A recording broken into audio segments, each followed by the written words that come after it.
کتاب السعادۃ والشقاوۃ والثابت لا یغیر۔ اب اس روایت میں آتا ہے کہ حضرت منصور فرماتی ہیں کہ میں نے حضرت مجاہد سے کہا کہ ہم میں سے کوئی آدمی اس طرح دعا کرتا ہے کہ یا اللہ اگر میرا نام سعداء کی جماعت میں ہے تو اسی میں ثابت قدم رکھنا، اور اگر اشقیاء میں ہے تو اس کو وہاں سے مٹا دیں اور سعداء کے اندر لکھ دیں۔ فقال حسن، انہوں نے یعنی کوئی جواب نہ دیا۔ ثم لقیتہ بعد ذلک بحول و اکثر، 1 سال یا اس سے بھی زیادہ کے بعد ہماری ملاقات ہوئی۔ فسألتہ عن ذلک وقال انا انزلناہ فی لیلۃ مبارکۃ الآیتین، قال یقضی فی لیلۃ القدر، کہ لیلۃ القدر کے اندر اللہ تبارک و تعالیٰ فیصلے فرما دیتے ہیں۔ ما یکون فی السنۃ من رزق و مصیبت، اس سال کس بندے کو کتنا رزق ملے گا اور کیا کیا مصیبتیں آئیں گی۔ ثم یقدم ما یشاء و یؤخر، پھر چاہیں تو آگے پیچھے اس کو بدل دیں، لیکن سعادت اور شقاوت جو ہے وہ ہمیشہ رہے گی، اس میں کوئی تبدیلی نہیں آئے گی۔ آپ نے فرمایا میرے آقا نے حضور صلی اللہ علیہ وسلم نے کہ ایک بندہ جو گناہ کرتا ہے رزق سے محروم ہو جاتا ہے، وَلَا يَرُدُّ الْقَدْرَ إِلَّا بِالدُّعَاء، اور تقدیر کو کوئی چیز ٹال نہیں سکتی مگر دعا، وَلَا يَزِيدُ فِي الْعُمْرِ إِلَّا الْبِرُّ، اور عمر نہیں بڑھ سکتی مگر نیکی کرنے سے، نیک اعمال سے۔ رواہ النسائی الماجہ حدیث میں انصوری بھی۔ اب اصل میں مسئلہ یہ سمجھیں، چونکہ یہ آیت مبارک جو ہے نا جی کہ یمحو اللہ، یو اللہ چاہے مٹا دے اور جس کو چاہے ثابت رکھے۔ اب یہ آیت مبارک اور احادیث مبارک کو جب ہم دیکھتے ہیں کہ اللہ نے تقدیر لکھ دی ہے، ہر چیز لکھی ہوئی ہے، من اجل رزق اثر موت حیات، ہر چیز لکھی ہوئی، اور اس کے بعد جفت القلم، قلم خشک ہو گیا بس، اور وہ جو اللہ نے حکم دیا اس سب کو لکھ کے لوح محفوظ میں محفوظ کر دیا۔ تو پھر اس کا مطلب کیا ہو؟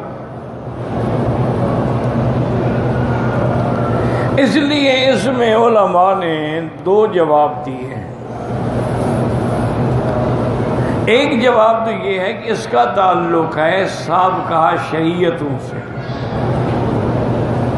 کہ موسیٰ علیہ السلام کے زمانے میں شریعت تھی، پھر عیسیٰ علیہ السلام زمانے میں شریعت تھی، پھر جب سرکار کی شریعت آئی تو سب منسوخ کر دیا، اور اب اسی کو قیامت تک ثابت رکھا۔ انہوں نے کہا اس سے مراد یہ ہے، ورنہ تقدیر کے فیصلے نہیں بدلا کرتے۔ اور دوسرا علماء یہ کہتے ہیں کہ بھئی تقدیر کی بھی 2 قسمیں ہیں، ایک مبرم ہے ایک معلق ہے۔ مبرم قطعی، وہ تو کبھی تبدیل نہیں ہوگی، اور ایک معلق ہوتی ہے کہ اللہ پاک نے بھی معلق رکھی ہے کہ اگر اس بندے نے توبہ کی اور میرے دروازے پہ آیا تو میں اس کی مصیبت ٹال دوں گا، تو جب وہ کرتا ہے تو وہ ٹل جاتی ہے۔ تو یہ بھی گویا کہ تقدیر میں لکھا ہوتا ہے۔ تقدیر کے اندر بھی جس کو اللہ چاہتے ہیں وہ بدل دیتے ہیں، مٹا دیتے ہیں، اور اللہ کی تقدیر کو کوئی چیز نہیں بدل سکتی مگر دعا، وَلَا يَزِيدُ فِي الْعُمْرِ إِلَّا الْبِرُّ، اور عمر نہیں بڑھ سکتی مگر نیکی سے۔ بڑھنے کا معنی یہ ہوتا ہے کہ وہ دن اچھے گزر جائیں، ورنہ اگر 100 سال ہے تو 100 سال ہی رہے گی، 110 سال نہیں ہوگی۔ لیکن یہ ہے کہ اگر زندگی اچھی نہ گزرے تو پھر کیا فائدہ ہے۔ اسی لیے وہ کہتے ہیں نا کہ ٹیپو سلطان جب لڑ رہا تھا تو فوجیں ختم ہو گئیں، تو کسی نے کہا جی اب تو آپ کے پاس طاقت نہیں۔ انہوں نے کہا یار گیدڑ کی 100 سال کی زندگی سے شیر کی 1 رات کی زندگی بہتر ہے، میں رہوں گا تو عزت سے رہوں۔ اللہ تبارک و تعالیٰ کی ہر چیز میں حکمت ہے کہ اگر اللہ چاہتے ہیں وقت میں برکت ڈال دیتے ہیں، تھوڑے وقت میں کام زیادہ لے لیتے ہیں، اور اگر اللہ چاہتے ہیں برکت چھین لیتے ہیں، عمر زیادہ ہو گئی کام کچھ بھی نہیں ہوتا۔ وثبت في الصحيح أن نصرة الرحم تزيد في العمر وفي حديث آخر إن الدعاء والقضاء يعطل جانبين السماء والأرض. دعا اور تقدیر جو ہے آسمان کے درمیان میں جھگڑ رہی ہوتی ہیں، لیکن اللہ دعا کی وجہ سے تقدیر کو بھی بدل دیتے ہیں.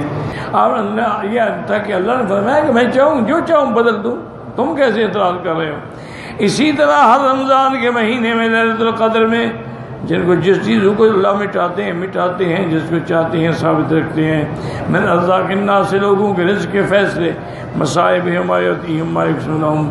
وقال الحسن البصری رحمہ اللہ یم اللہ ما یشاء استقال من جاء اجلہ یذهب ویثبت والذی یحییہ. آپ نے فرمایا جس کا وقت آ جاتا ہے وہ چلا جاتا ہے، گویا مٹ گیا، اور جو ابھی زندہ ہے وہ باقی رہتا ہے. اللہ جانتے ہیں جو اللہ نے پیدا کیا، اور یہ بھی جانتے ہیں کہ وہ کیا عمل کریں گے. ثم قال لعلمہ، اللہ نے پہلے اپنے سارے علم محیط کو حکم دیا کن کتاباً، کتاب کی شکل میں ہو جا. وکان کتاباً وقال بعد عندهم الکتاب کا ذکر. اللہ اعلم.